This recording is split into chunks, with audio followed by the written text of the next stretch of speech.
What do you do with a nightmare client?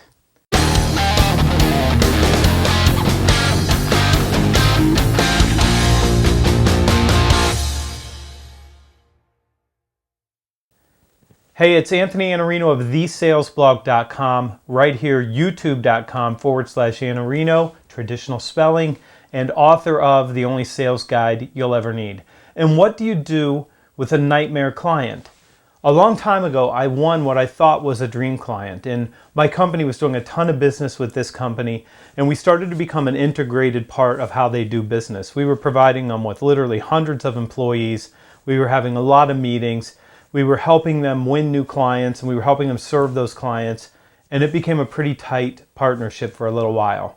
But over time, we started to notice that there was a cultural mismatch between this client and our company. And it started with the leadership of that company treating our people bad. And not just the people that we had working there, they did some of that, but the people who were actually taking care of their account on our team. And they started to belittle them and badger them and talk down to them. And then it started turning into profanity, and it started to become very adversarial over time. And we thought we could work through it, so we tried to do that. And then at some point, we found out that their clients were investigating them because as they were distributing their clients' merchandise, there were people on their team that were actually stealing the merchandise from their own clients. And so we had another signal that there was something culturally wrong, and still we persisted and tried to work with this company. More and more things came to fruition as we watched and paid attention at just how great the cultural divide was, and it was massive.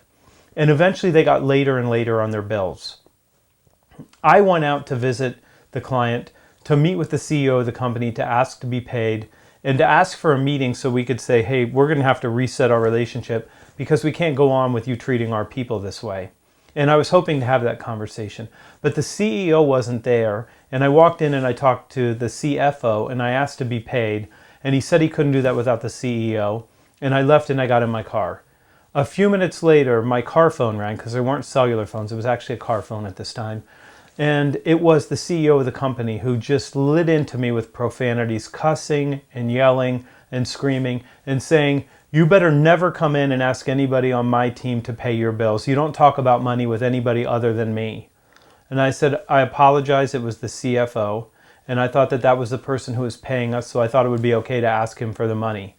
And he continued to yell and just continued to scream at me. And I said, listen, but I was there for another reason. We have a cultural mismatch, and you can't talk to me this way, and you can't certainly not talk to my people this way. They're working really hard to try to serve you. And I said, if we can't straighten this out, I'm going to send you a 30-day notice, and we won't be working together anymore. And he stopped and he said, what? You're going to fire me? You wouldn't dare. I spend $3 million with your company a year, and you work for me. You can't fire me. Well, I could, and I did. And I took great pleasure in saying, I'll be back at my office, and you'll have a fax on your fax machine with a 30-day notice. At the end of 30 days, we're pulling our people. And I went and I sat down with the CEO of the company that I work for and said, I fired the client. And she said, good, we don't need to do business with people like that.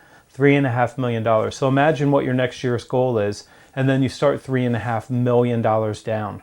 But that's what you have to do with a nightmare client, because you have to protect your people. You have to protect your integrity. You have to spend the time and the resources that you have with companies and with people that value what you do and who are going to let you keep some of that value and who are going to treat you well and who are going to allow you to grow and that are going to grow with you. That's the game that we play. You can't retain nightmare clients and not pay a greater price over time. And I learned that then, and from that point forward, we don't worry about nightmare clients anymore. If somebody can't work with us the way that we need to work with people as an integrated partner and do business, we walk away. And that's what you have to do. You have to protect your people, and you have to walk away from nightmare clients so you can make room for dream clients. And if you're worried about winning those dream clients, you got to get on a nurture plan, you got to identify them, and you've got to start now. I'm Anthony Iannarino. Hit the subscribe button. I'm going to throw up the banner so you can join me at the newsletter Sunday mornings, and I will see you here tomorrow, because this is every day.